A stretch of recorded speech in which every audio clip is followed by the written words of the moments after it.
What is unfolding in the dystopian surveillance state and open-air prison that is the Xinjiang Uyghur Autonomous Region is considered one of the worst human rights abuses in the world today. Anywhere from 1 to 3 million people, including Uyghurs, Kazakhs, Tajiks, and other ethnic minorities, are forcibly confined to the Xinjiang province by the authoritarian Chinese government, simply because they speak a different language and embrace a different culture. Through discussions about digital authoritarianism, Uyghur forced labor, and personal detention stories, academics, journalists, and activists in this episode provide a multidimensional understanding of the genocide unfolding in the Xinjiang region today and offer concrete ideas on how listeners can help stand up against these atrocities.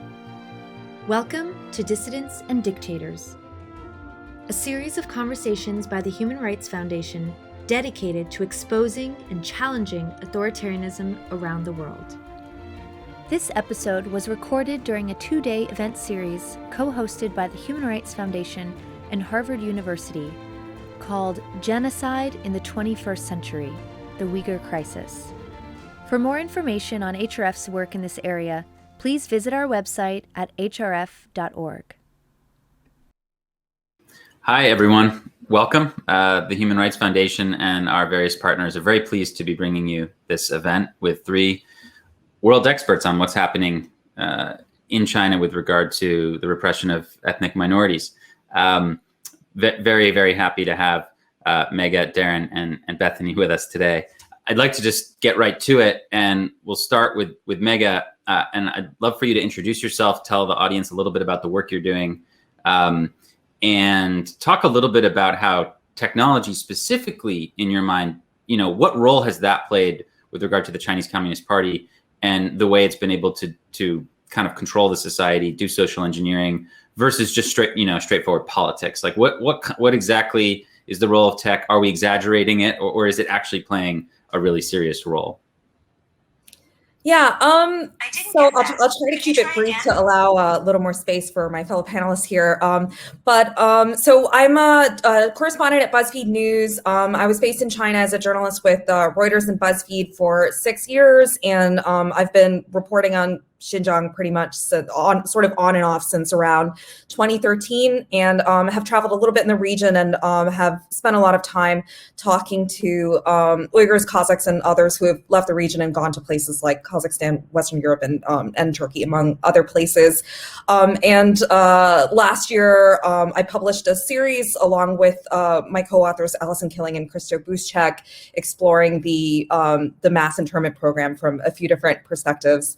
On your question about technology and how it sort of helps the government implement its policies in the region, it's a big question. It's a complex question. I guess, like, to me, I've primarily looked at it from the standpoint of surveillance technology, and I think surveillance technology is sort of what has enabled the government, sort of broadly speaking, to gather the data necessary for its program.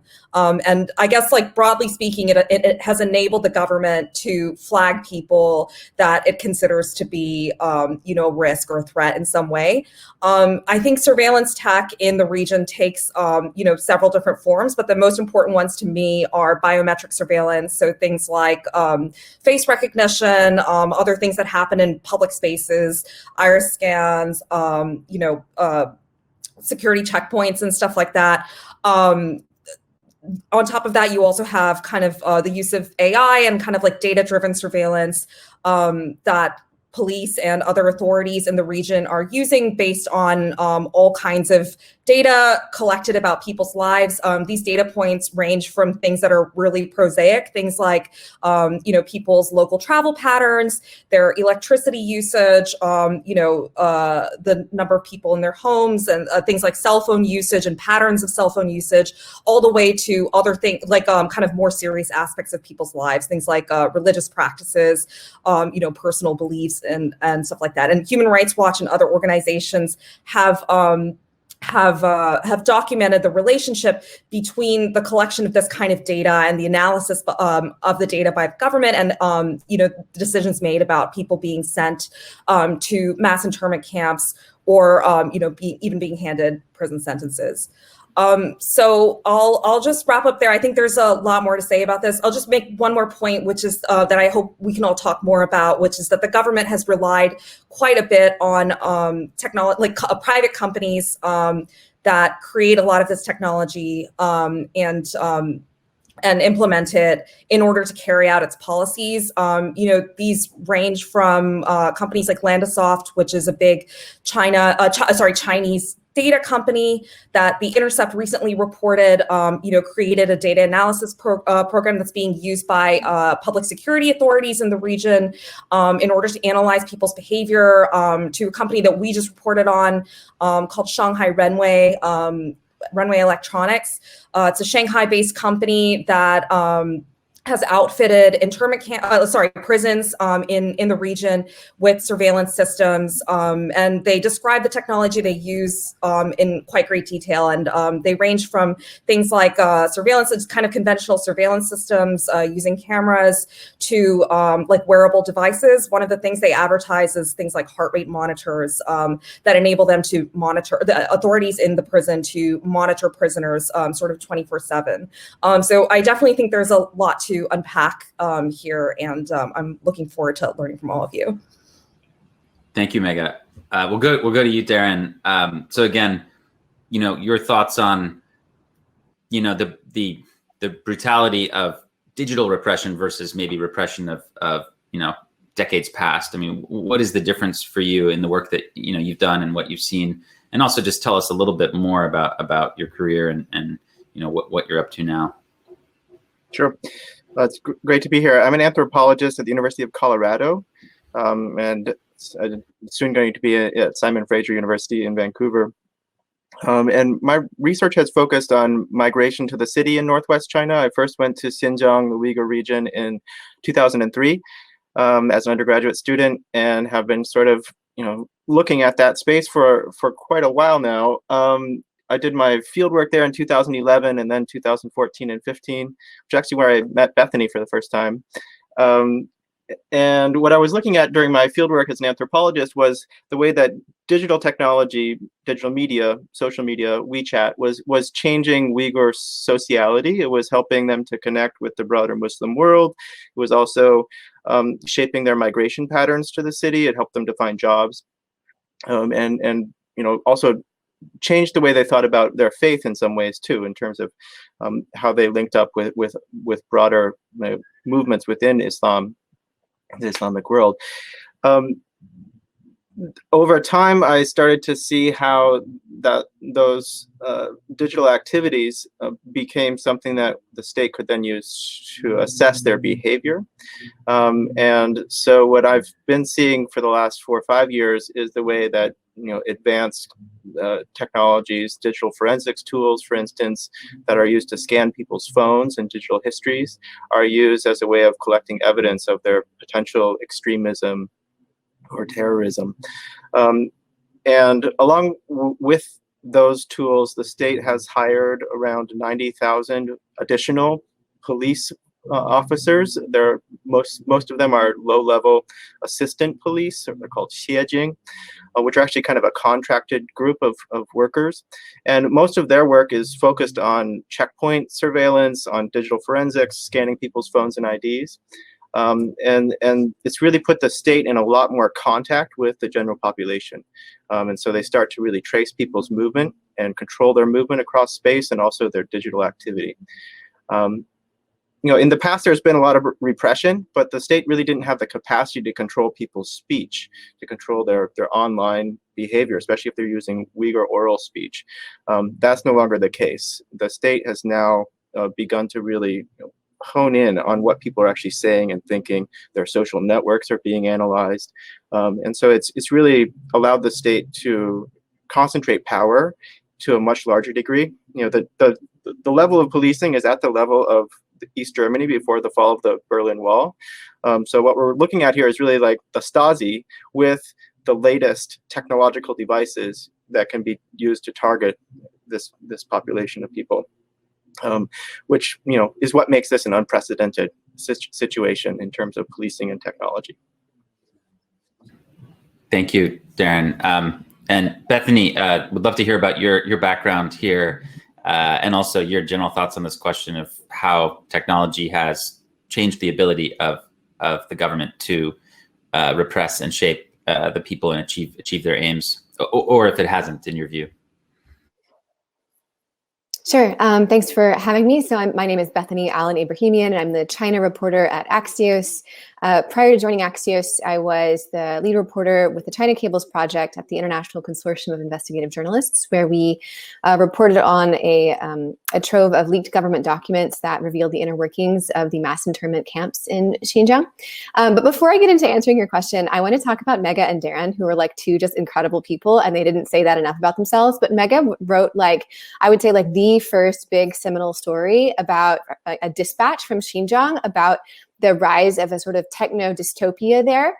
And it was, I remember when that story dropped, and it was so shocking and so well reported. And, some number of months later, Megha was no longer permitted to stay in China after that. So she really has paid a big price for her courageous reporting and has continued to report on what's happening in Xinjiang from a distance. And Darren is just like incredible. He's such an expert on he speaks Uyghur and is so compassionate for the things that are happening to his friends and his colleagues. And he's kept a database, or like a list of scholars and intellectuals who have been disappeared. And when I visit, he helped me arrange a trip to Urumqi in 2015. And when I got sick in my hotel, his wife brought me medicine. So like, these are two people who I just like admire so much. I just wanted to say that. So how this has affected people's lives, and what is the government able to control what they're doing? I mean, this has really, I think, devastated. I mean, the whole collection of policies, certainly the mass internments have been the worst, and you can call them concentration camps. Torture. There's physical and psychological torture there, and there's the fear of being put in a camp, certainly very bad. But even outside of the camps, the Uyghurs live in a surveillance state that's constantly getting worse, and where they don't know how things are going to change in the future. And I want to read a quote from someone named Samantha Hoffman, who is an expert on this. She is based in Australia right now.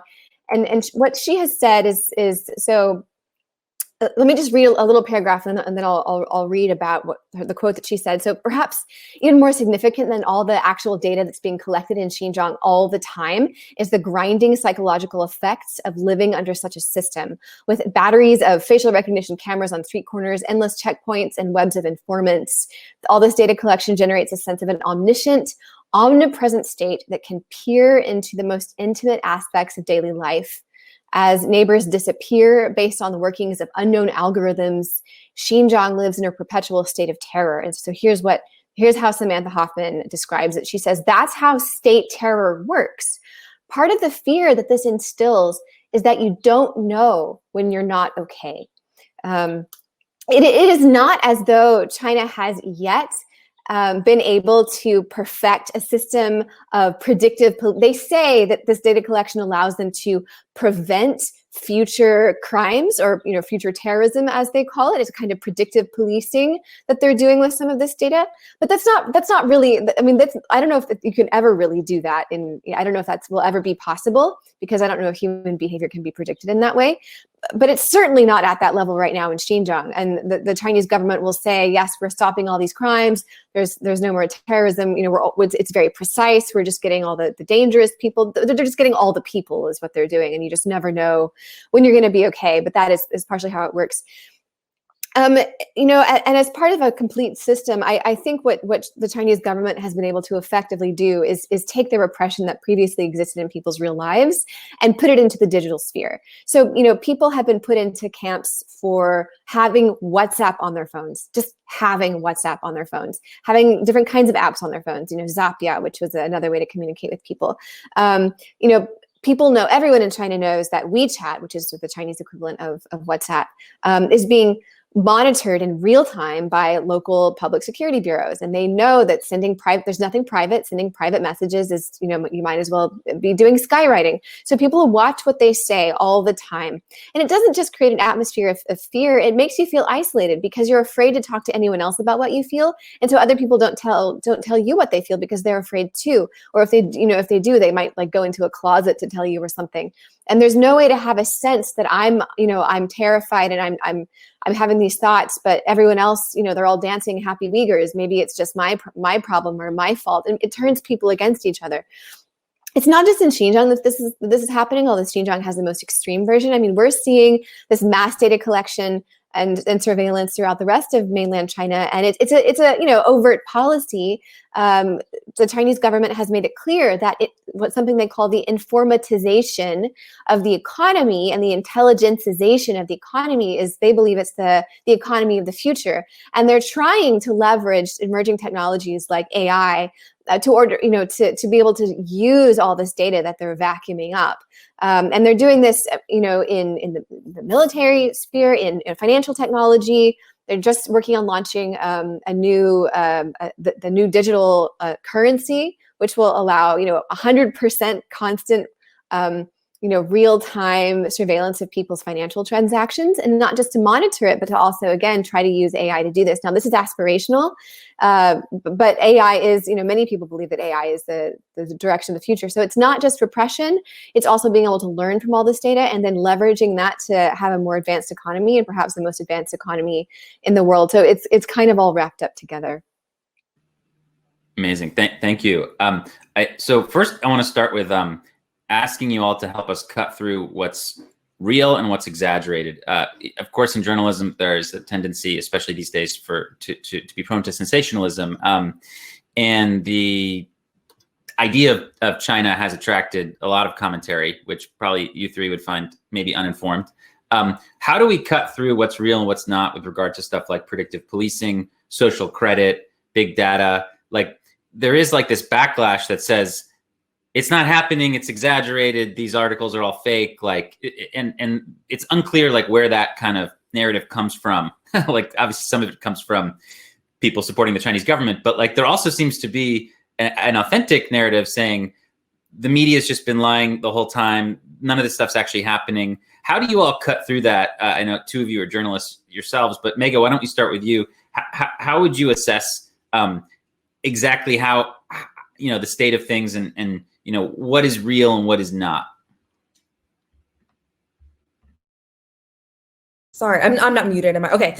In terms of, I mean, to me, like the answer to this question is not that different from how do you differentiate between signal and noise on any other news story. Like the difference here is that in the past year, this has become an extremely kind of like politically charged subject, particularly in the United States, because of the kind of drumbeat of statements, particularly from the Trump administration about this subject. So I think that's why we're starting to see a lot more kind of push and pull about, what is the real situation and stuff like that. But my advice to readers is that you should treat it like any other news story, which is that when you're reading an article, whether it be about surveillance or the social credit system in China, like you should look at the sourcing very carefully. Like to me, like I trust policy documents. I trust people in the region who have lived this and for whom that is their lived experience. And I trust other forms of kind of concrete documentary evidence. And I think that there is a good deal of reporting on what's happening in Xinjiang that relies on those three sources, I guess, broadly speaking. There is also a lot of press coverage that is like sort of opinionated or doesn't necessarily derive from, I guess, concrete evidence or reporting that's actually done by that person. I think those are areas like where it's important to be a little bit skeptical. I also think that a lot of the pushback has come from the notion that surveillance technology is actually being used really widely, like around the world by authorities and not just in Xinjiang or just in China. And I think the appropriate response to that should be skepticism of surveillance technology, regardless of where it's used. And and I think that Xinjiang Xinjiang simply provides like a really strong example of what happens when this type of technology, which does exist everywhere, is used against particular racial or ethnic minority groups. Bethany, do you want to jump in on this in terms of, how to cut through the nonsense?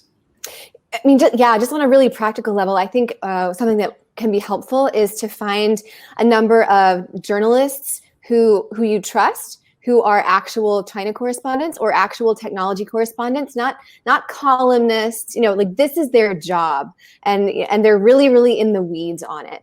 So people who cover China as correspondents at the Wall Street Journal or the New York Times, or just follow Megha. And when people like that write about the social credit system, for example, or surveillance, or like BGI having the potential to collect our genetic data from the blood samples, this kind of thing.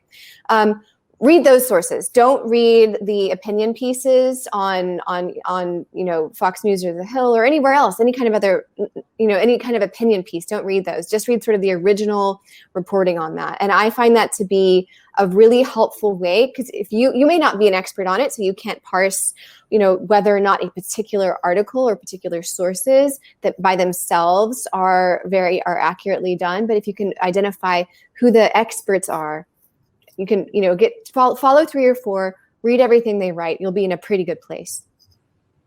Darren, what are your thoughts? Go ahead. Add one other thing to that. The social credit system, I think, has been one of the worst reported subjects. The people who actually write about it do a good job, but I think it's deceptively simple to understand. You're like, oh, everyone gets a number. That's not actually how it works, right? It's also not really working, but maybe it is. So that's been very poorly reported on. But there's a flip side to this story, which is that I think there are also people who maybe want to believe that surveillance isn't going to work, that there isn't going to be a comprehensive surveillance state, that the social credit system will never be functional, because I think it's too difficult for people to believe. It's like believing in climate change. It's much easier just to not believe that it's real.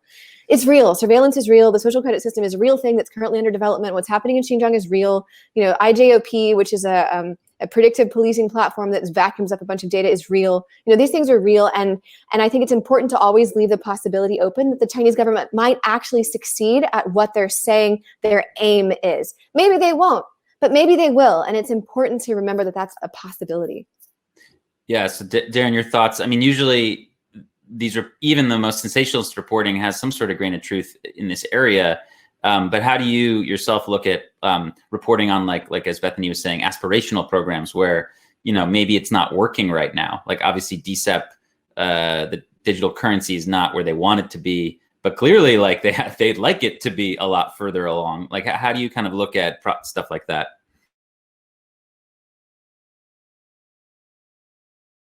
Oh, you're still on mute.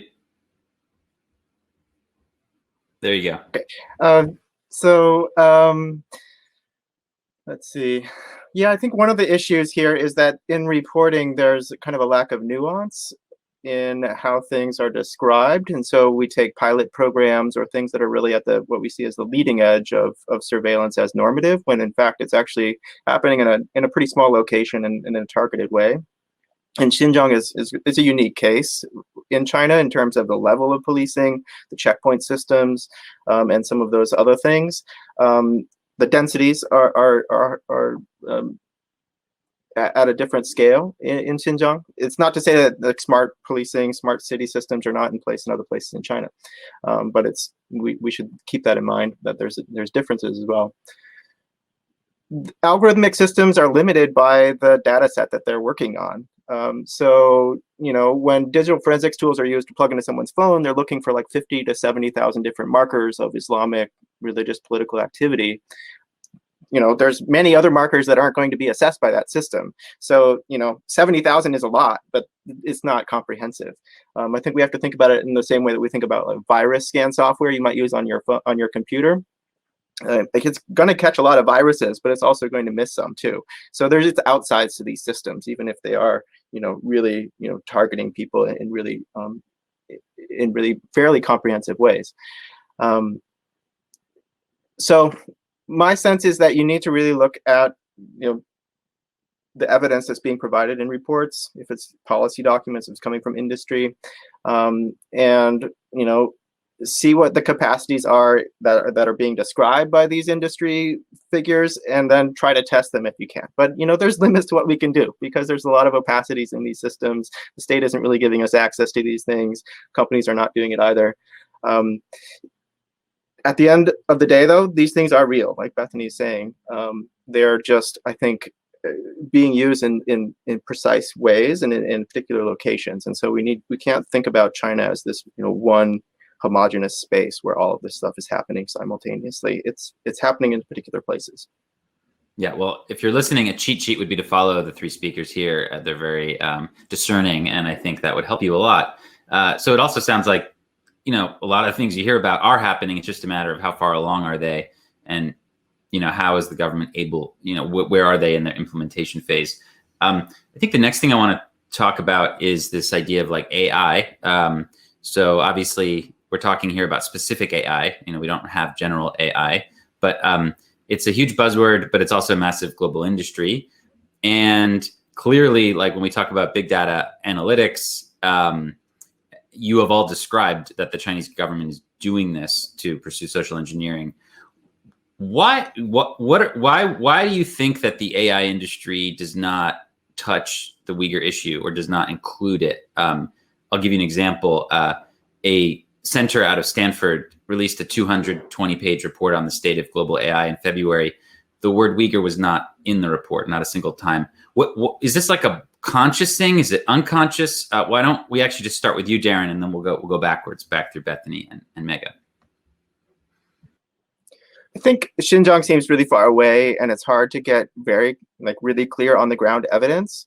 It seems it's politicized at this point, so I think that's something that people want to steer clear from. China is a huge market for a lot of US-based tech firms, and they want to maintain those relationships. I've been working with Intercept recently on reports related to Oracle, which is working in China to support public security bureaus and others. And they're pushing back against these systems. I think there's also, what's happening in Xinjiang is couched as counterterrorism, and a lot of these firms are working for the government, and they're doing work that's similar to what a company like Palantir is doing in the U.S. And because it's linked up to the government and it feels as though it's connected to counterterrorism, maybe the ethicists think as though it's actually a valid use of technology. Or that's how they're excusing it. I know in China that's how they talk about it or think about it. I don't know. That a lot of ethics groups are really there to kind of sign off on what the companies actually already do, and so I think that's part of what's in play here. So you've identified that maybe or probably it's this kind of age-old conflict between calling it as it is and needing to kind of hold back a little bit to be able to continue to do work with people.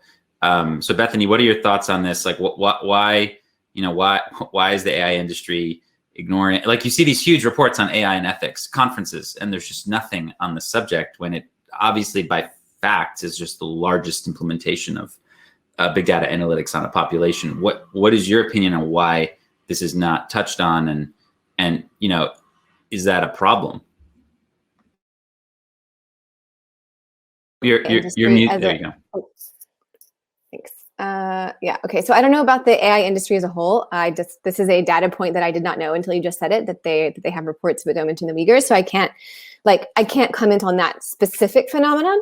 But like Darren, I can say that the Chinese government has gotten very, very, very, very good at communicating to any company or government or institution that wants to do business inside of China or have access to anything inside of China, its markets, its people, its institutions, its natural resources, whatever, that they need to toe the Chinese Communist Party lines. Everybody who's anybody, or just everybody who has any kind of business in China who's dependent on it for their revenues, every single person knows that you can't talk about Xinjiang, that you can't support the Dalai Lama, that you can't support the Hong Kong protests, and that you can't support Taiwan independence.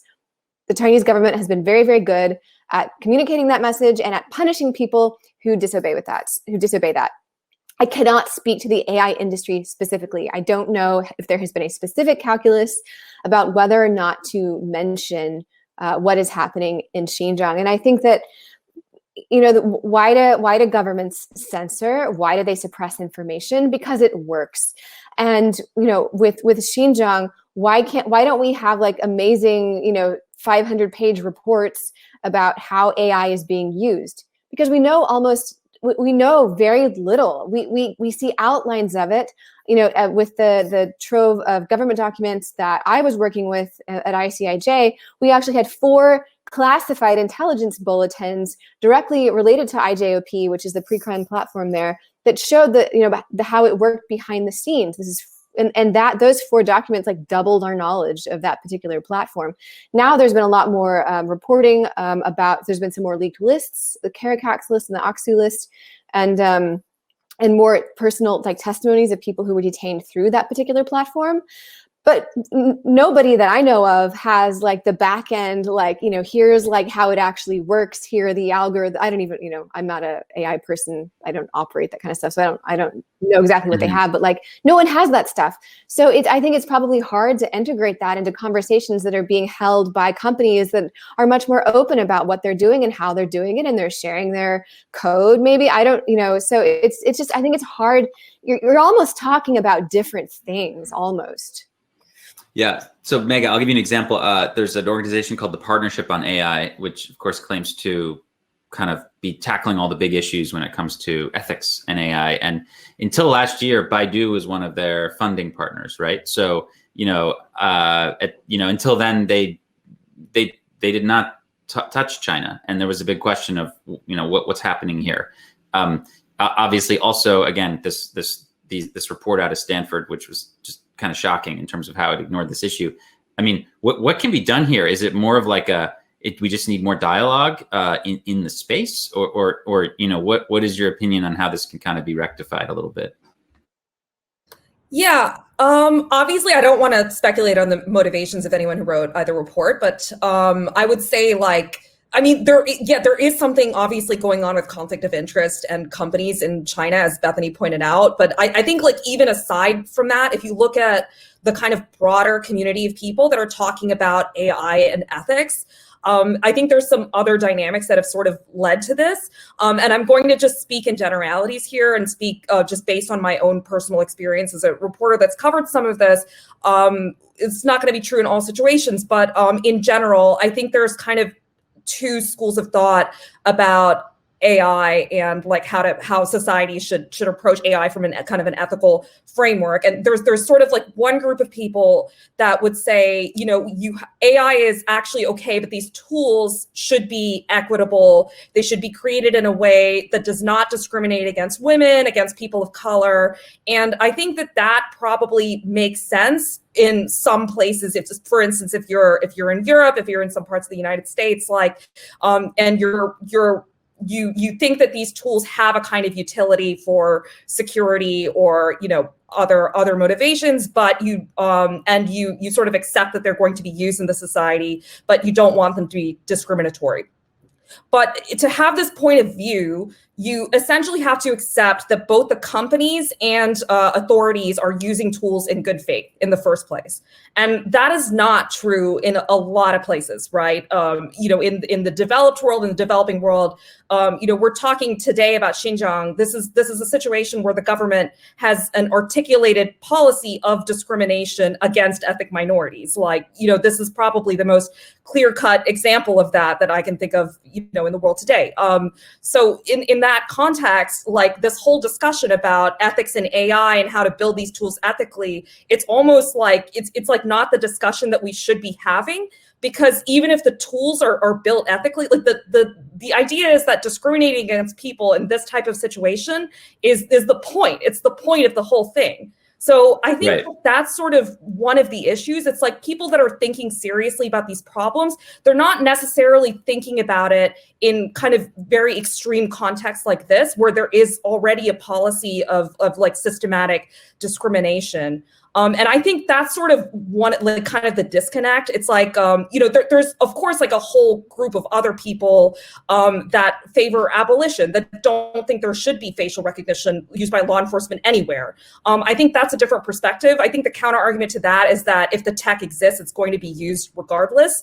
It's a tough problem, but I think when you say that, like, communication is important, I think that is really key. I don't think that this is just, ethicists sitting at big multinationals with business in China that are dealing with these conflict of interest situations, and that's why it's not being raised enough. I genuinely think it's because a lot of people that are working on AI and ethics are concentrated in the US and Europe, and they're just not that plugged in to all of these other problems that communities in the global South are experiencing. And I think that's really an issue, and the community needs to overcome that. I actually agree with you, because I pointed out about a year ago some other report, and they were like very apologetic, and they basically were like, oh my God, we just didn't think about it, basically. Yeah. So that's why I think there might be a usefulness in having more of a dialogue. For sure.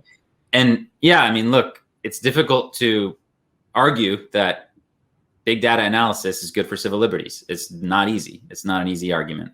So yeah, I mean, a lot of us think it's just incumbent upon narratives of do more encryption, feed less data to the surveillance state. I mean, that's just one way to think about it. Interested to hear, I want to get into the kind of the internationalization of this, but first I'd like to hear from Darren on the background here in terms of like the effects, any thoughts he has on how the West or the United States and its policies of building up a bigger surveillance state, with the excuse of fighting terrorism after 9/11, and the sort of war on terror, how did that affect the Chinese government? Did it give them different sort of excuses or ideas, or, can you talk us through a little bit of that through the 2008 Olympics and then kind of where we are now? Sure. So the discourse of terrorism entered China for the first time around a month after September 11th. That's when the state first began to talk about Uyghurs as terrorists. Prior to that, they had described them instead as separatists. If there was a violent incident, they would call them separatists. But it took some time, I think, for them to really, mobilize in sort of counterterrorism policing as such. That would actually, build on counterterrorism tactics. And I think we should really think about 2007 as an important year, which is when the Petraeus Doctrine was published, which is counterinsurgency theory, or COIN, that calls for full spectrum intelligence, breaking the social network of the insurgent population, and then winning their hearts and minds. Those are kind of the three poles. And in China, they picked up on that doctrine pretty quickly. It's actually now the normative in military theory around the world. Counterinsurgency theory is normative, really. And it's part of the informationalization that has been mentioned earlier, is informationalization of warfare. In 2013 and 14, there was incidents in Beijing and Kunming, a train station attack carried out by Uyghurs that was described as China's 9/11. And within a month or so after that incident, major firms like Alibaba and iFlyTech, which does voice recognition, published reports that they were going to work with public security to do the same things that Google and Amazon and others in the US were doing to support the US counterterrorism efforts, because China now had a 9/11 incident. That's how they were thinking about it, and they needed to do the same kind of data analytics. And they talked about how they were going to surveil Uyghur speech online, all activities, movement, all of those sorts of things. I think it took some time still for them to build those tools, but that's really, I think, where we see the start of the People's War on Terror and this real ramping up of technological surveillance. And there's lots of direct linkages in how they're thinking. In the policing science, they talk about reading prevent literature, which is coming from the UK. They translated books. They invited UK experts to Xinjiang to help them in 2016 and 17 to think about how to do counterinsurgency or countering violent extremism. So they think that they're doing the same thing as the UK or the US. They're just doing it better. They've built more camps, and they've given a way to find a new space in the economy by putting them into forced labor factories. No, that's a fascinating part of your work, and I appreciate that, and it really helps us understand that the way we run our own countries has a big impact on the Chinese government. What's also your thought, Darren, on we're starting to see some of these surveys or polls, I mean, who knows how accurate they are, of the FT will often report on these things, but basically like surveys or polls of Chinese citizens saying that they are like more in favor of data privacy. I mean, what is your take on this? Is this sort of is this real? Is this like a real phenomenon where citizens are really, really actually concerned about this due to like breaches and things like that? And how is that flustering what the government wants to do here? I mean, I realize we're taking this out of Xinjiang for a second, but what are your thoughts on that? Yeah, well, I think you can think about it as like that there's three buckets or three lights when it comes to ethics in China. This is something that I think Sam Sachs and others have talked about, where when it comes to consumer protections, like that's something where they can, where citizens can have a voice and say, we don't want these big companies taking our data from us. When it comes to partnerships between the government and those corporations that are doing, assisting in policing in other cities in China, there you can also have a little bit of dialogue. But when it comes to Xinjiang, I don't think that there's any space at all for dialogue. That's like the red light zone. You can't have a conversation about that at all. And so I think when we see people pushing back against face recognition in places like Beijing, they're really thinking about it from a protected citizen, middle class consumer perspective, rather than a vulnerable population that has no civil or human rights really permitted for them. Megha, do you have thoughts on this?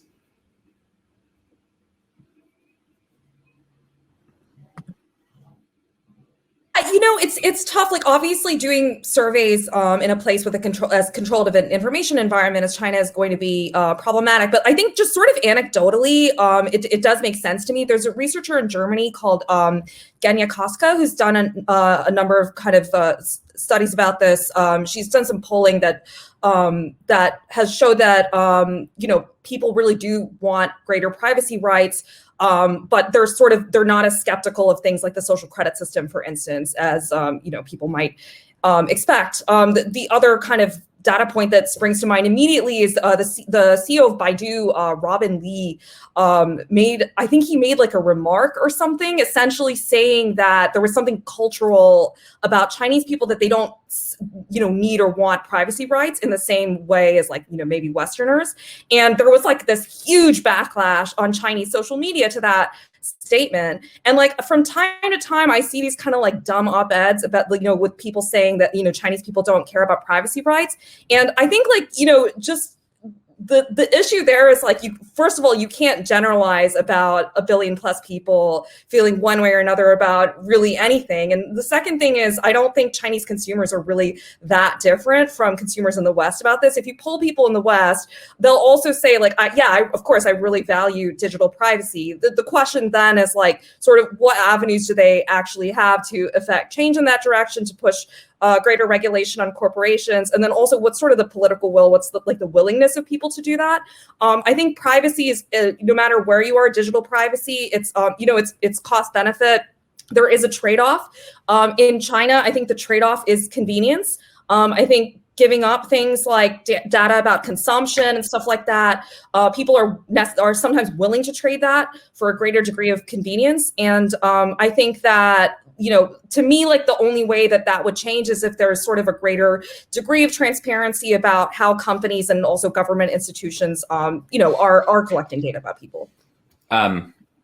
Bethany, I was interviewing a Uyghur friend of mine once, and he was basically like, look, do you think they're going to stop here? Obviously, they're going to expand what they're doing with my people to other parts of China and then other countries in the region. What are your thoughts on the internationalization of what's happening in Xinjiang and, the broader, let's say, status of the way that the Chinese government is kind of trying to wrest some of that control away from the US in terms of global economic dominance, in terms of even trying to recreate the petrodollar recycling mechanism by basically trying to denominate oil imports in yuan and then having those countries buy Chinese surveillance technology with the yuan. I mean, what are your thoughts on how this is all playing out?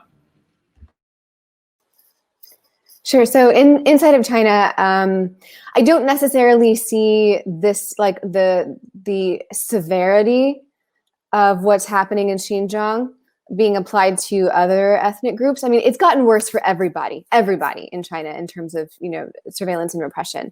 And it's gotten way worse for other ethnic minorities. The Mongolians, like when did they ever, it was the last time they caused any trouble, but they're bilingual education has been taken away now in the Inner Mongolia Autonomous Region, and Hui Muslims, another Muslim ethnic group, and also other, there's 12 Muslim ethnic groups in China. Uyghurs are just one, and there's the Hui, those are the two largest, and there's a number of others. But the Hui Muslims have traditionally, from the Chinese government's perspective, been more reliably loyal. Again, this is from the CCP's perspective, but even they are facing some similar problems, and Christians and Tibetans, it's gotten harder for everyone. But I don't see the mass internment camps, becoming something that swallows up the rest of mainland. What is absolutely happening, and China has already made significant progress with this, is that the Chinese government has eroded institutionalized human rights protections in the international sphere. So, for example, the United Nations. One of the reasons the United Nations exists is in order to, prevent terrible mass atrocities like what happened during World War II. This is one of the reasons it exists. And when it comes to Xinjiang, it is absolutely failing. The UN Secretary General has never condemned what is happening in Xinjiang. UN Secretary General regularly condemns, US police violence, as he should. But, it's just a massive gap. And the reason for that is that China has learned how to turn its massive economic heft into direct geopolitical power, and it uses that coercively to both in both a positive and a negative way, to say, look, you're on my team, you sign up for the Belt and Road, we'll give you all these loans, we'll give you all this other stuff, but you have to support me in what I do. In international institutions and on the international stage. And a really great, perfect example of this is last year there were two warring letters that were floating around in the UN Human Rights Council, and one of them was denouncing China's policies in Xinjiang, and one of them was supporting China's policies in Xinjiang. And the letter that was denouncing them, nobody on that, I think basically no country that signed that had also signed on to China's Belt and Road. And on the flip side, the letter of countries supporting China's policies, basically every single one of them had signed on to China's Belt and Road Initiative or had some kind of memorandum of understanding or something like that. It's very stark. And so they have effectively leveraged, their growing diplomatic and economic prominence to make it much more difficult for the very organizations that exist in order to denounce genocide to carry out their function. And this is not just to China's benefit. This China's policy, or its main foreign policy platform, is the principle of non-interference, which, I mean, they are very hypocritical. They absolutely do interfere, but what they mean by that is that there shouldn't be pressure placed on governments if they want to kill their own people. Basically, the CCP wants a world in which governments can do anything they want to their own people, and because that's what the Chinese government wants to do for itself, and that's how they are changing the world to make that more possible. They're also exporting, as you have mentioned, various kinds of surveillance technologies and equipment, and they're doing that in a variety of ways through the Belt and Road. They're also, through 5G. Making it, and they're, state-owned enterprises and private companies will come in and just, build from the ground up. Like I think it was in Venezuela where they basically built a whole surveillance center for like Venezuela security services or something. And they're very happy to do that. For China, it's win-win. It helps, strengthen their ties and strengthen their ties to authoritarian countries, strengthen those authoritarian governments, because China relates very well to authoritarian governments and can have close ties with them. Weakens the West's ability to push back against authoritarian countries, and also makes China money and makes them, even more of a global leader in technology. And China is leveraging its dominance in technology increasingly to cement that dominance and to carry that over into the next generation. So, for example, by trying to by putting forward standards in standard setting, international standard setting bodies in technology, they're very explicitly doing that when it comes to AI and surveillance technologies. Could you also give us an update on, of course, we're well aware of how the Chinese government is sort of working with authoritarian regimes, but obviously its sale of surveillance tech and partnerships in telecoms has been a heated debate in the heart of Europe for the last several years. Bethany, what's your sort of take on where we are now with are European countries kind of now firmly moving away, or is there still a really good chance that Chinese tech companies will have a lot of infrastructure in Europe in the coming years? Yeah, so I'll pass the baton to Megha on this in a little bit. I think she's probably a little bit more well-positioned to answer with more specifics, but I can just generally speak about Huawei. So the US has made a big push under the Trump administration to try to get European partners, especially Five Eyes partners, but European partners to not use Huawei for 5G. So it's a fairly limited ask. It's not saying you must right now rip out all of your Huawei telecommunications equipment. It's not, you cannot use any Chinese tech company for anything. It's pretty specific ask about Huawei and to some extent ZTE. And the Trump administration has had some success with that. So, Britain originally, I think Boris Johnson was like, oh yeah, we're going to allow Huawei into our 5G networks. And then he made a U-turn on that and then said, no, we're actually not going to do that. Let's see who else. I should come up with a list. I mean, some people are going back and forth either way. I think in the countries in Europe, so like Hungary, for example, which is like now the first non-democratic member of the EU, it's very firmly in Huawei's camp. So there's a lot of work still to be done on this. I think it's been difficult for a lot of countries anywhere, but in Europe, to try to come to the realization that this is a now issue. They can't keep kicking the can down the road. They have to probably take some pain, take a hit right now, because in the short run, everybody knows that and China's made this again very explicit. If you don't allow Huawei into your networks, bad things are going to happen to your economy because China will shut out whatever. China has made explicit threats. When Boris Johnson said that they were going to not allow Huawei into their 5G networks, I forget who it was specifically. It might have been the Chinese ambassador to the UK, but maybe not. Some Chinese person or outlet raised the issue of like, maybe China's not going to fund these, the nuclear energy plants that we were planning on building for you, which I'm not really sure why you would want China to build your nuclear energy plants anyway. But with that, I'll kick it over to Megha. Yeah, Megha, sounds like for a country whose currency really only, accounts for 3% or so of global foreign exchange reserves, or 3% or so of trade, that it's exercising an extremely exaggerated role here, especially in Europe. And what's your take on, whether China in Europe right now? Yeah, to be honest, I haven't looked at this in particular, so my understanding is probably at the level of a newsreader. But I do think that my impression is during the Trump administration in particular, a lot of European governments got the impression that it was like they sort of felt caught between the influence of the U.S. and Chinese investment and maintaining kind of good relations with China.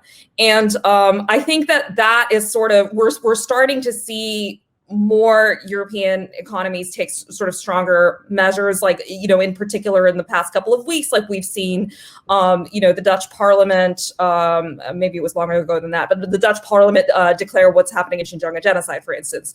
Just today, in the UK, the House of Commons made the same declaration, which is really a historic thing to happen here.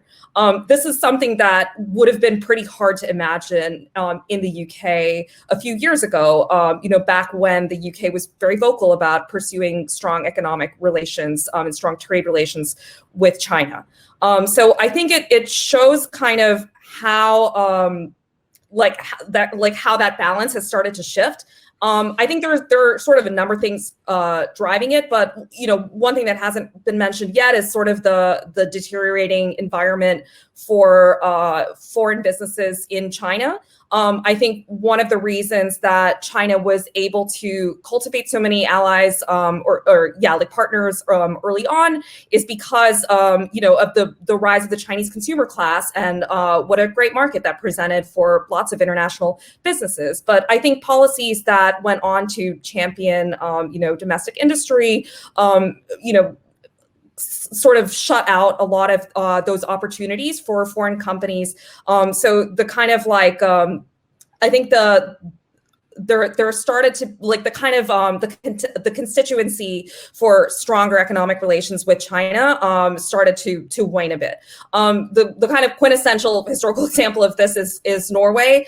After Liu Xiaobo was awarded the Nobel Prize for Peace, the Chinese government retaliated in a few ways, like, one by sort of cutting off Norwegian diplomats from having routine meetings with their counterparts in China, and then also more notably by stifling the fish trade between Norway and China.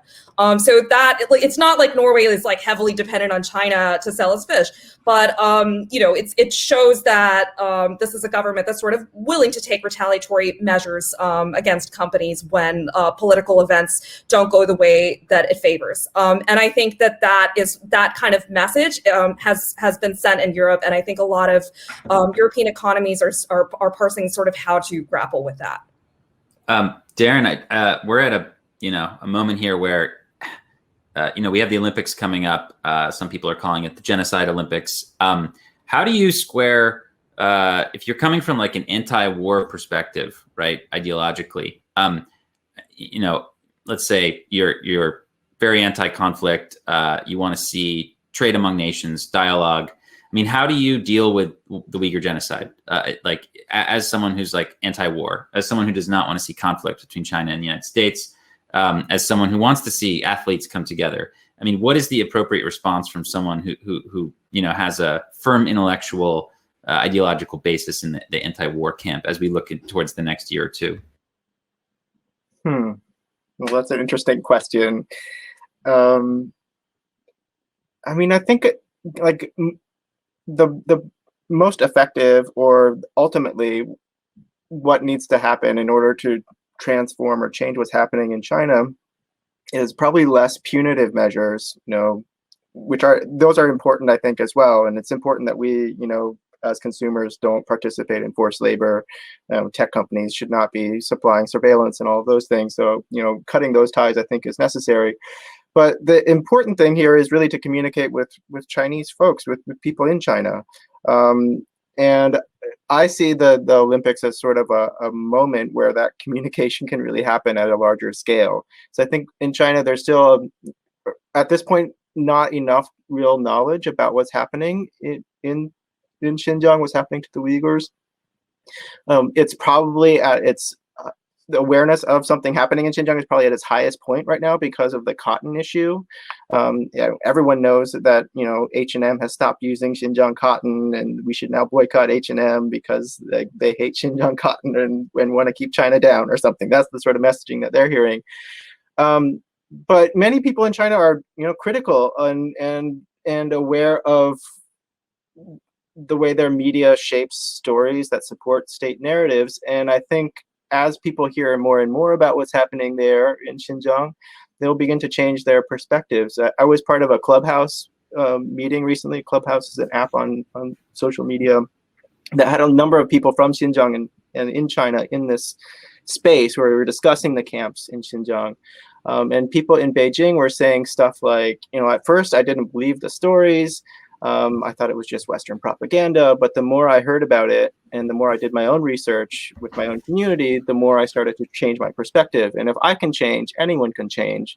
And so I think those are the sorts of stories that give me a little bit of hope that there can be a move back, a pushback against this system. If you're anti-war, you should be anti-Islamophobia in any context. You should be wanting to see an end to endless war, to see an end to the global war on terror. And you should be thinking from the position of the oppressed, no matter where they are.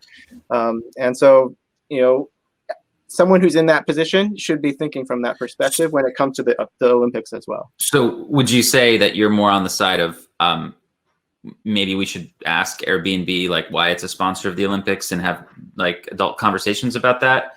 Or is it more like the Jeffrey Sachs point of view of whatever, the US is also evil and you guys should just forget about what's happening? Like these are two very divergent dialogues that are starting to emerge here, right? Like what's your take on that?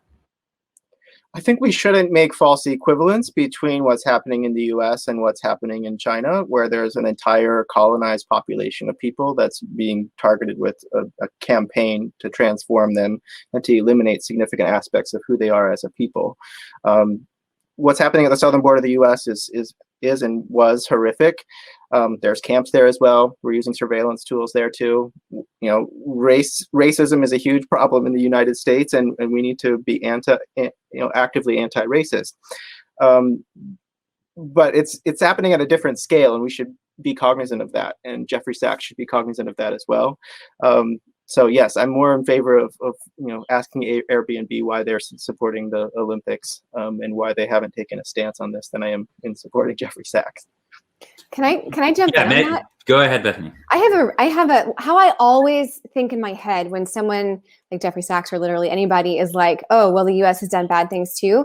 My response to that is always, yes, we have. And that's why you should listen to us when we say that what's happening here is bad. Because, like, for example, the US, we had slavery for 300 years and we committed a genocide against Native Americans. And we feel those scars in our society even today. And we're reckoning with that even today. And if, 150 years ago or 300 years ago, other countries had joined together to stop slavery in America, I would be grateful for that. And that's the perspective that I bring to Xinjiang. It's because the US has such a bad history that American people are so qualified to say, you're going to regret this. Stop this. It's going to hurt you for generations. So that's, I think, an actually very powerful perspective that we have. And in addition, to say, well, you can't, criticize us because you have bad things. Like, my goal is not a scoreboard. I'm not trying to be like, oh, we better than you. No, my goal is to stop bad things. And I want to stop the bad things in the US, and I want to stop the bad things in China too. And I don't really get I think Jeffrey Sachs is engaging in, a kind of self-justification. And that's what most of this whataboutism is. It's not actually in search of justice in the US or anywhere else. It's just trying to shut down criticism. And that's all that it is.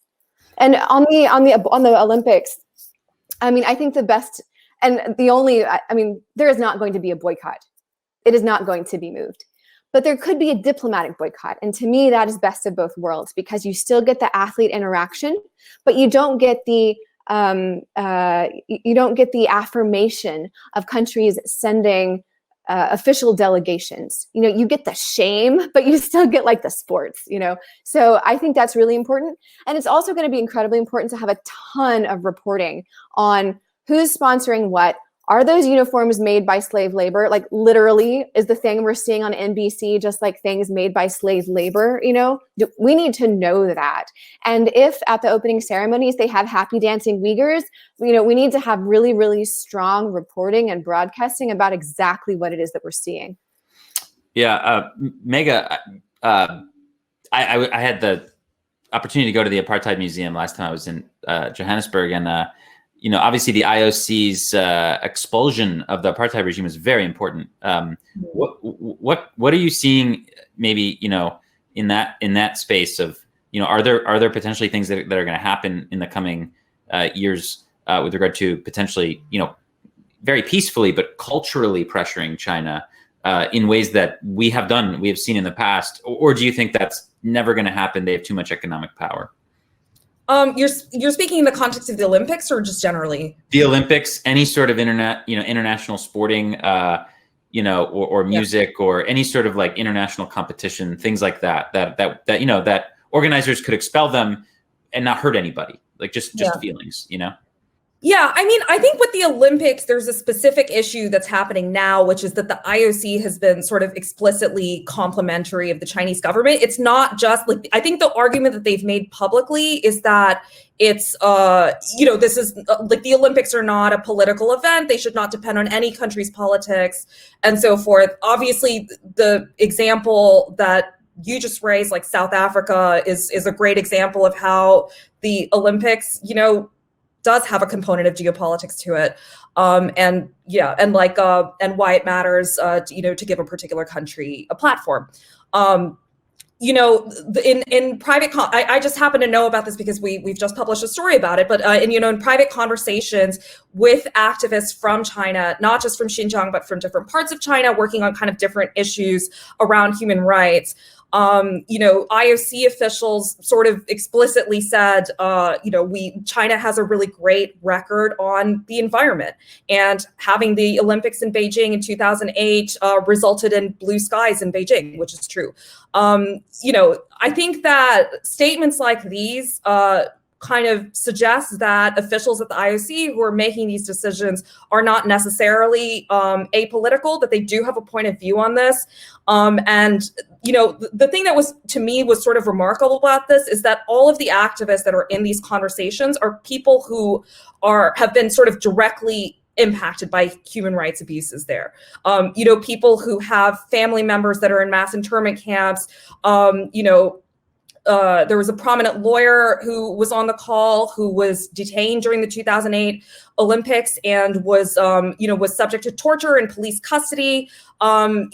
These are people who have sort of strong personal experiences of abuses in the system, and they felt very strongly that they weren't being heard by this. So because of this, this kind of group of activists, that the kind of growing group of I think several hundred now individual activists and NGOs and human rights groups that are advocating, for the IOC, that were initially advocating for the IOC to not host the Olympics in China, have now moved on to asking various countries to boycott. This is still very much an open discussion in the United States. There's kind of a diversity of views even within both parties.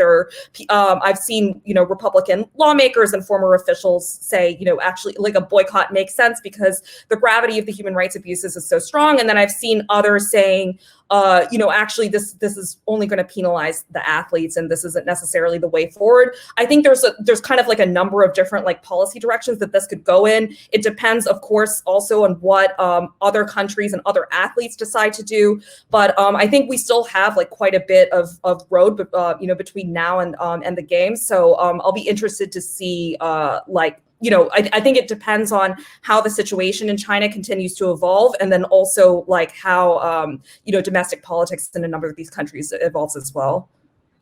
Darren, obviously the similarities between the 1936 Olympics in Nazi Germany are strong, just in terms of the activity of the concentration camps. Obviously, they're much more advanced in China today than they were at that point in Germany. But just the way the world handled it, there was a big debate over whether we should go, whether we should not go, should we boycott, should we not boycott. There was the additional race factor, which ended up being very, had a huge impact on the world to see athletes win who, the German government did not want to win. What are your, have you thought about this? And, you were mentioning that this might actually be an opportunity, maybe even to shed some light on certain things. What do you think? Is there anything positive that could come out of this? Yeah, I think so. I mean, the sort of thing that Bethany was just mentioning about that you could have both the shame and the games at the same time. That I think could have an effect in terms of messaging to the general public in China and to people around the world. I mean, this is something where the world's focus is going to be centered on Beijing, and when it comes to building alliances with Muslim majority states on this issue, with states in the developing world that so far have really supported the Chinese government, I think this could be an opportunity, depending where they tune in to the games, for them to receive a new or different message about what's happening to the Uyghurs. So I would like to see, like Bethany's mentioning, media reporting that really highlights the system as the games go on, if they do go on. So maybe we'll get some athletes willing to, for example, say certain things or raise certain flags or images when they win, and in a way that is difficult for the Chinese government to prevent its own population from seeing, I guess, is what one possibility here, huh? Yeah, I think that's a great idea. Yeah. Okay, so we're going to take a couple questions. These will just be for you all. I mean, someone should just jump in. How is the Chinese information technology being used to phase out use of the Uyghur language from the internet? I don't know if maybe that's a Darren question, but go ahead. Sure. Well, I don't know that it is phasing it out completely. What we're seeing is that Uyghur media, if it's video, for instance, must be accompanied now with Chinese. So it has Chinese subtitles if it's in Uyghur language. So there's like a simultaneity that's happening there with, if something is in Uyghur, it has to also have Chinese component. I think the censorship system, the translation between Uyghur and Chinese is much stronger. We're seeing a lot less original Uyghur content and instead a lot of translations of things that first appeared in Chinese. And then there's a kind of general sort of self-censorship that's happening as well, where media producers that before might have been, starting their own websites or posting things, have just stopped doing that because they're worried about getting in trouble. So most of what people are posting online, from what I'm seeing, is a lot of state propaganda. Basically, they're performing a kind of political loyalty online. Could you also? I feel like it would be worth it to just mention this, given that we have you here. Could you also just briefly describe the way that the religion, the language, culture of the Uyghur people is being erased? I mean, could we just dwell on that for a second? Sure. I mean, the way that that's happening most significantly is in the education system.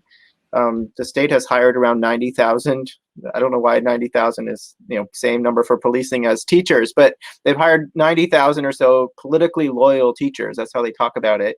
And around 500,000 children in Xinjiang are in boarding schools, or residential boarding schools. This is according to the New York Times, and they're looking at state documents. Not clear that all 500,000 are Uyghur, but it's a lot of people that are in these boarding schools. And what's happening in the schools is language is being taught to these children, Mandarin, Chinese, which most of the teachers are being brought from other parts of China. And so the children are effectively being taught to devalue their own language, devalue Uyghur cultural traditions and Islam, and see them as lacking. And I think the parallels to residential schools for Native Americans is really clear, or there's just tons of resonances there. It's part of the colonial process, and part of the way that language is being eliminated among the next generation of Uyghurs. I think the older generation, that grew up speaking Uyghur and is now starting to learn Chinese, like they might get fluent in Chinese, but they're not going to forget their Uyghur language, because that is their language. So it's the next generation, I think, that's really targeted. Maybe a question for Megha. How to tackle the Chinese leverage in Muslim countries that are being used against the Uyghur? There are too many Muslim countries pushing the Chinese propaganda. Yeah, I mean, this is a tough one. I think that if all things were equal, if you look at just particularly the Arab world for a second and look at kind of rates of sympathy for the Palestinian cause, like a lot of that comes from affinity on kind of different grounds, like cultural, religious, like all of those things. There's a world in which you would imagine that those populations would share the same affinity for Uyghur people in China. And, it's possible that many people do. But the thing is, in many parts of the Muslim world, not everywhere, but many parts of the Muslim world, you have, really, really strong censorship of the media and the kind of same issues that exist in China around public opinion and like polling and stuff like that. So I'll just give an example. I knew a journalist in Egypt who had a story in the works that was a story about Uyghurs. It was it must have been Uyghurs in Egypt and the kind of the issue of forced deportations back to China. He was going to publish it in a local newspaper. Story was immediately had the kibosh put on it. Very similar story I heard from a journalist who's working in the UAE. In both of those situations, the journalist in question did not consider this to be a sensitive issue because it wasn't necessarily that sensitive in a domestic political context.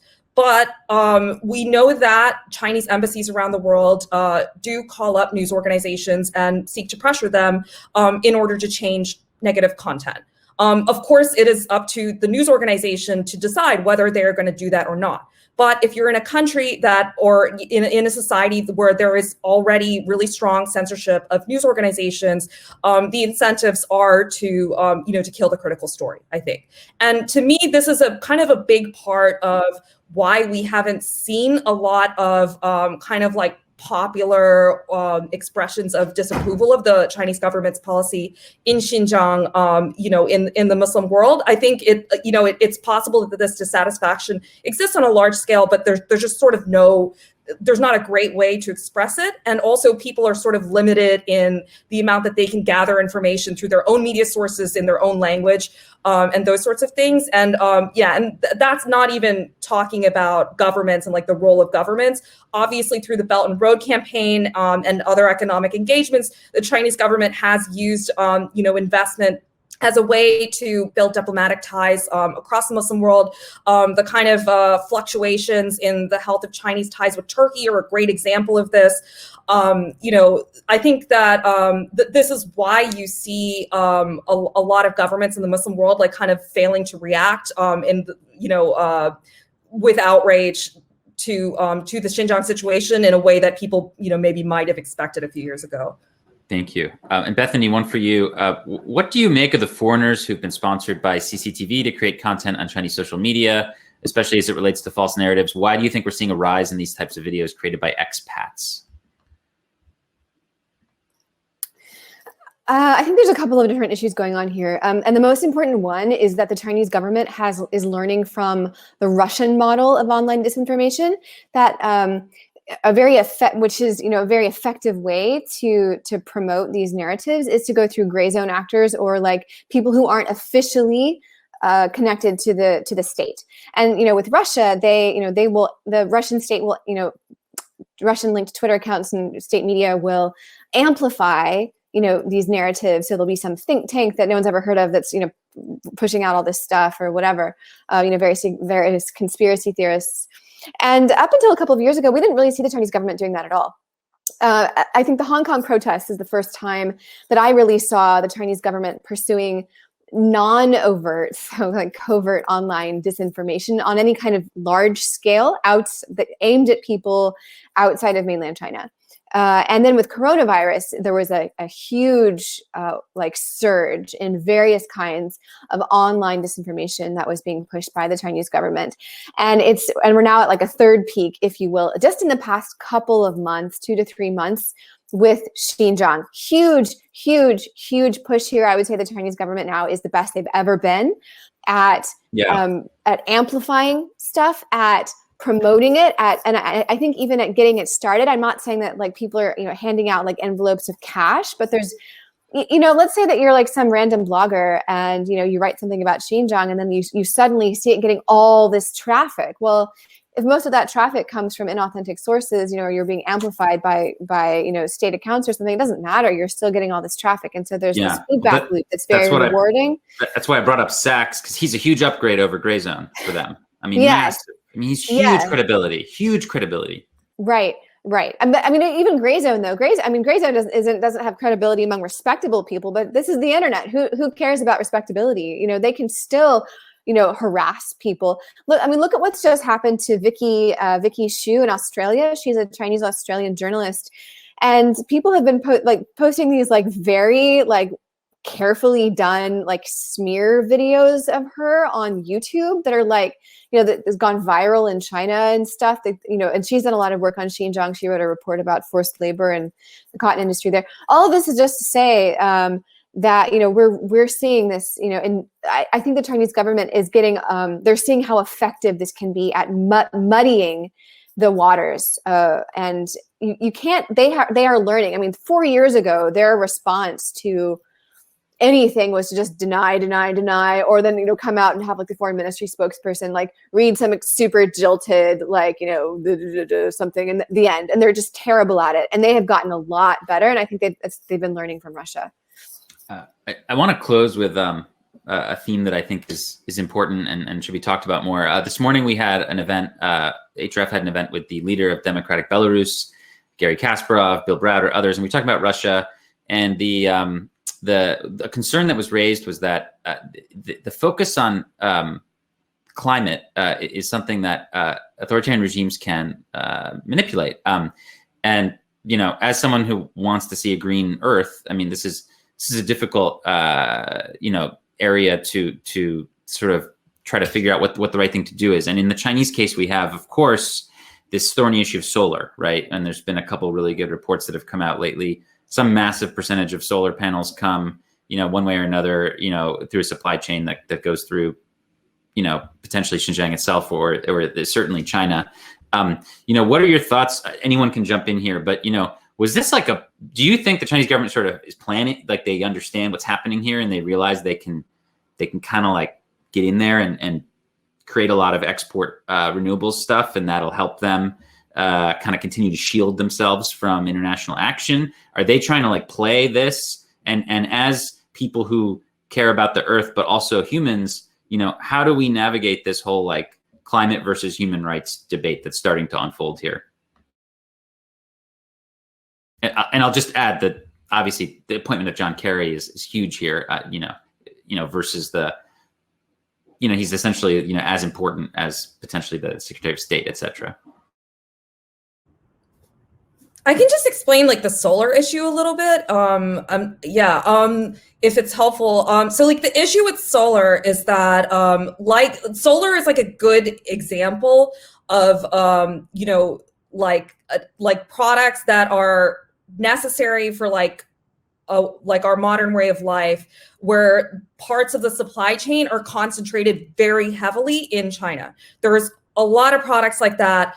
But solar panels to me are quite interesting because basically there's a component in solar panels called polysilicon. You need polysilicon for the most part to make solar panels. That's how most solar panels are made today. And a substantial part of the kind of polysilicon industry is concentrated in Xinjiang. So that's not the mining of the raw material, but it's basically like the concentration of this material into like little wafers, I think, if I'm explaining it correctly, right? So what's interesting about this is that Xinjiang is one of the last places in China where coal power is being used. So we're talking about a renewable energy source, but it's being made with coal anyway.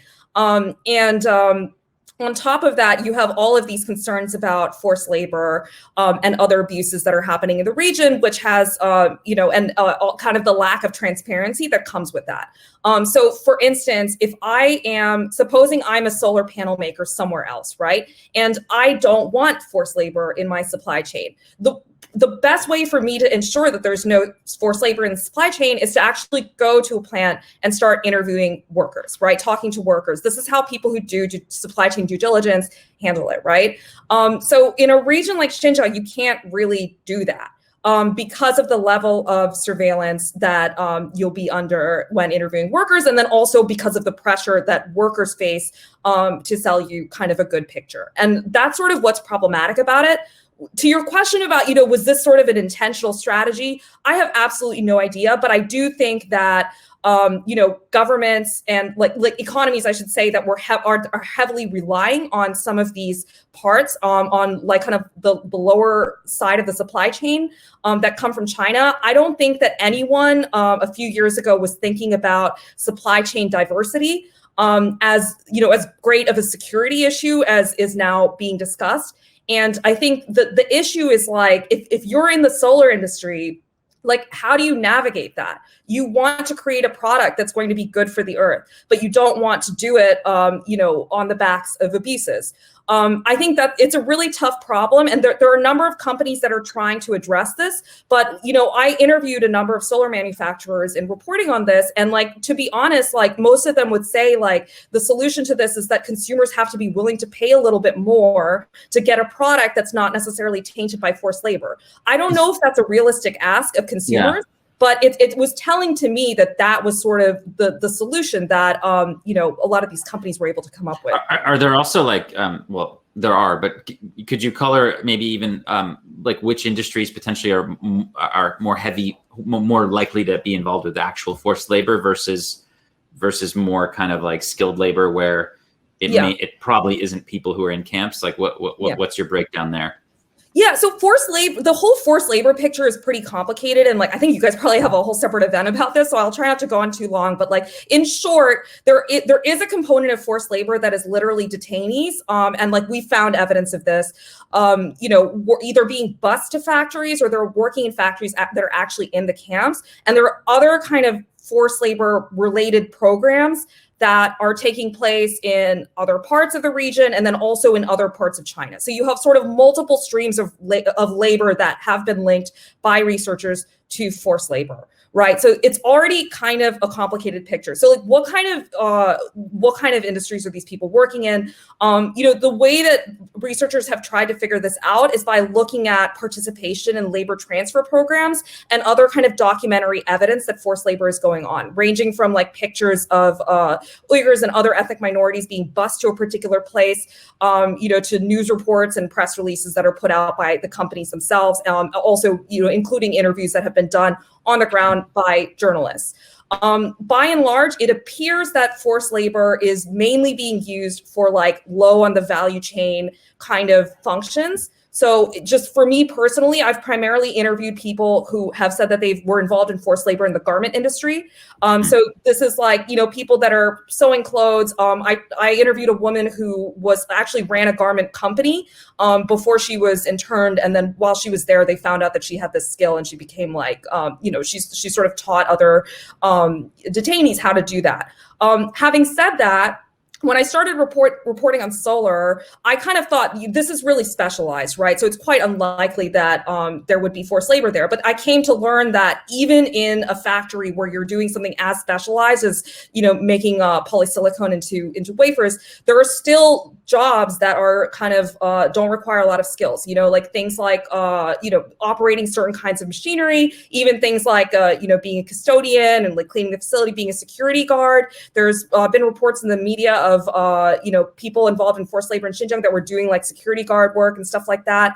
So I think the whole picture is very murky. A lot of scholars I know would argue that if you're an industry that has whose supply chain is in Xinjiang, there's no way to be certain that it's completely free of and is labor. in your mind is the forced labor piece, is that specific to Xinjiang, or is that also in other provinces, like prevalent in other provinces as well? So I haven't particularly reported on it in other provinces, and you guys might have a better sense of this. But I mean, historically, China has used penal labor in a lot of different programs. China is obviously not unique in doing that, but the Falun Gong community has talked a lot about penal labor. There's evidence that people who are like kind of like drug users, petty criminals, and stuff like that have participated in penal labor. There's a number of different systems that involve this, and they involve people like kind of all over China, and it doesn't just include people who are prisoners of conscience and stuff like that. It includes lots of political prisoners as well. Darren, your thoughts on the renewable reliance on China and this potential trade-off we may be asked to make on human rights in return for environment stuff. What are your thoughts around this? Yeah, that's a good question. So if we think kind of historically, and I mean like in the last 10 years, discourse of ecological civilization is something that's pretty prevalent throughout China, which is about sustainable development and things like that. And we've seen it weaponized in a bunch of different contexts to do other work beyond simply greening the environment. So in the context of Xinjiang, it's been used to put Kazakh folks, which live in the northern part of the region, traditionally herders, into government housing, and then use their pasture land as like national parks, or like there's this giant lake called Sairam Lake in northern Xinjiang that is now illegal to graze sheep there, and they say that's because the grazing of the sheep was destroying the environment. But it's something they've done for centuries, and like these are pastoralists, like they're from the land, they know how to manage ecosystem. That's what they do best. And the state is saying, no, you're not doing it right, and we need to put you in this government housing, far away from this beautiful spot. So there we see it being used in that way. In Urumqi itself, lots of Uyghurs had their housing demolished in 2014-15 when I was living there, and that was because they were greening the environment, because their housing was degraded, because they were still using coal fuel to cook their food and stuff like that in sort of the lower income settlements. So there you see it as well. So I would not be surprised that the state would also weaponize, concern around sustainable development globally as something that they would use as a diplomatic and international trade tool. I haven't really looked at it directly myself, but I would say that there's probably something there. And Bethany, do you have any thoughts on this? On what in particular? Just this kind of like potential world where, again, we are technologically kind of economically reliant on goods made in China as we try to become more green externally in the world. And then also this idea of diplomatically prioritizing climate talks over human rights talks. I think my main comment that I'd like to say is that this is not something that's consumers. It should not be the consumer responsibility. I think that's crazy. I think this should definitely be up to governments, that they need to regulate this. That is literally the only way to make any kind of progress in this complex issue, is to point out like exactly what products are problematic in terms of human rights, come up with a very comprehensive regime to get those out of our supply chains, to compensate the people and the companies who will be harmed by that, to help them find new suppliers, and to keep those out of our supply chains. And to the extent that for solar panels that we're reliant on that right now, we need to have an active, a proactive multilateral policy with specific goals in mind to move those supply chains elsewhere and to build up those industries, whether that's onshoring to the US, which I don't, it could be any democracy or anywhere, that we feel like would have good human rights protections, to move those supply chains there. This cannot be done by consumers. It can only be done by governments. And I would even say that we definitely should not leave it to companies either. So potentially like some part of a new Green Deal where we kind of onshore a lot of this stuff could be helpful in reducing our reliance and therefore the production by the Chinese government of some of this stuff. Yes. Very interesting.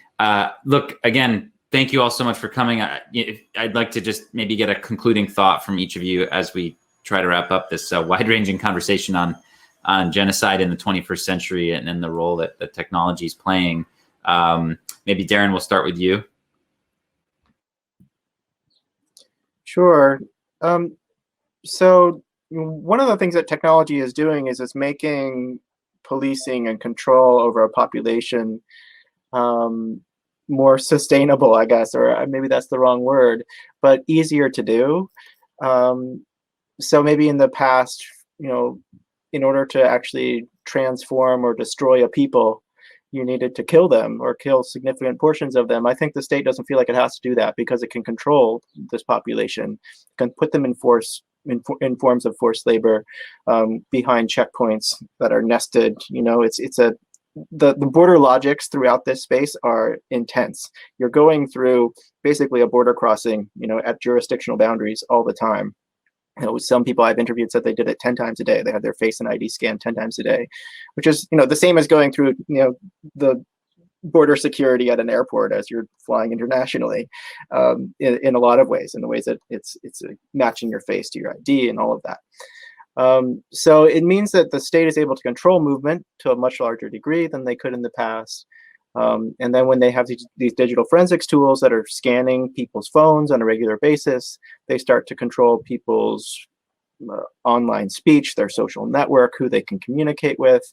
And so it's something that is unprecedented, and is producing a kind of a slower, higher tech form of genocidal violence, something that transforms a population at the scale of generation rather than, in an event-based mass killing. So I think that's how we have to think about this issue. And we have to think about technology as something that extends the power of the state and those that are benefiting from the system, from the industrialists that are working in these factories that are using this labor. It's extending their power and diminishing the power and the freedom of the people that are contained and controlled by the system. And it is horrific. It's something that we need to stand in opposition to. And we need robust multilateral responses to these kinds of surveillance systems, to these kinds of policing systems. And we have to start at home, I think, to probably do some of that. But we have to think internationally and work with partners to make it happen. I mean, we need a political will to do this. Thank you. Megha, would you like to say a little something here? Sorry. Yeah, I guess for me, I think, I get asked a lot, like, wouldn't the Chinese government just be doing this with or without the technology? Like, why does the technology actually matter? To me, the best way to think about surveillance tech in this context is as a multiplier. I think it's a multiplier of the policy. And it's been pretty effective at doing that. If you look at the history of surveillance, right? When we think about government surveillance, I think the first thing that everybody thinks about is the Stasi. But government surveillance like far predates the Stasi. There are examples all over the world in the Austro-Hungarian Empire, in Vienna, in China. You could take it back to the Ming Dynasty. And in most of those cases, what you had was a system of informants, right? So you had governments encouraging neighbors to inform on one another, teachers to inform on students, and employers and so forth, right? And you had this again in China, of course, during the Mao era and the subsequent period, right?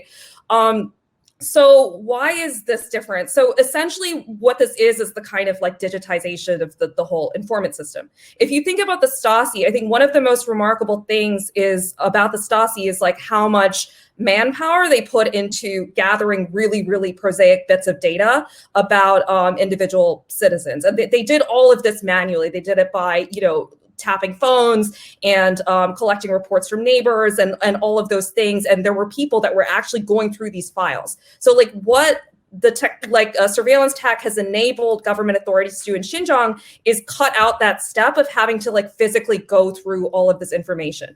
And of course, the technology also enables the government to collect like vastly more data, right? So prior to this period, most of your kind of socializing would have been done in like in-person institutions, like, maybe your church group or your student group or anything, or parents groups and stuff like that. Now, of course, we all do this on the internet. So it's way easier to monitor people's speech and their activities, their organizations online. And then even in physical space, like one of the things we've seen in Xinjiang is the rise of like the widespread use of biometric surveillance technologies. So, this is something that the Stasi could have only dreamed of having access to, right? So to me, it's two things. It's like, it's a multiplier in terms of the collection of information, and it's a huge multiplier in terms of the analysis of the information and the ability to automate that. And that's kind of why I think it matters. Thank you, and Bethany. And by the way, Bethany, the fact that the UN Secretary General has never mentioned the word Uyghur or Xinjiang is amazing, and I learned that today from you. So thank you. Yeah, it's really depressing. I don't know if he's never said the word Xinjiang, but he's never criticized. He's never tweeted I just checked. He's never not once tweeted either word in any context. Okay, well there you go. Yep. So I would just close by talking about how we're responding to what China is doing, and just to repeat kind of what I said before. This responding to China's use of technology and surveillance cannot be left up to industry. And it cannot be left up to consumers, because I don't know of any example ever of a company or an industry organization coming out proactively ahead of the curve against what China is doing. They do that retroactively after governments start talking about it. Maybe after there's been investigative journalism. We cannot rely on them to lead, and consumers are not empowered enough, and just don't. That will never. It's too complex an issue to expect people to go, research this stuff on their own. That means that governments have to act, and they need to act in a couple of different ways. First of all, like as I mentioned before, getting this stuff out of their supply chains, but that's an initial step. And the second thing that what democratic governments absolutely must work together to do is to come up with a multilateral democratic tech standard. A tech standards body to help deal with this issue going forward. To say, look, we're gonna do these standards. We're gonna have with each other. We're gonna trade in each other's technologies. We're gonna work on innovation together to make sure that democratic countries are still able to innovate and have a really big and flourishing space for that innovation without having to make compromises in dealing with countries like China and Russia. And then to again have these standards as a counterweight. There's something called the California effect, which is like, California's market is so huge that its own auto emissions standards become the de facto auto emissions standards for the entire US and even some other countries, because our auto market is so big. And so the idea is that if China has such a huge if it's setting its own tech standards, which allow for surveillance technology to be used in these very radical and extreme ways, there needs to be a counter market that can sort of push back against that and say, look, you want to sell to us, your standards need to be like this in a democratic tech standards market. So those would be the two policies suggestions that I would put out. Yeah, and just, my thoughts are, as a concluding thought, this idea of the Streisand effect, where someone wants to censor something, but they bring it up and it backfires. This is something we should exploit. So we should just always keep talking about this. And eventually, as you pointed out, Darren, it's like, like H&M has to boycott the cotton from this place. Well, why would they do that? Oh, what's happening in that place? Okay, so we want to continue to force people, especially in China, to think about this. So let's just keep talking about this topic. I want to thank our guests. We continue on Tuesday at 11 a.m. Eastern with Complicity in Clothing, Xinjiang Cotton and the Fashion Industry.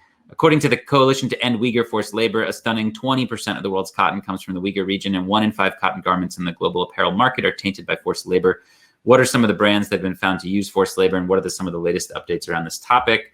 One of the speakers is actually going to be the author of a book called Made in China, A Prisoner, an SOS Letter, and the Hidden Cost of America's Cheap Goods. So I think that's going to be a great program. Please join us on Tuesday. Thanks again to all of our speakers, to Darren, Megha, Bethany. Thank you all so much. Href and its community are very grateful, as well as all of our partners. And we'll see you again soon. Thank you.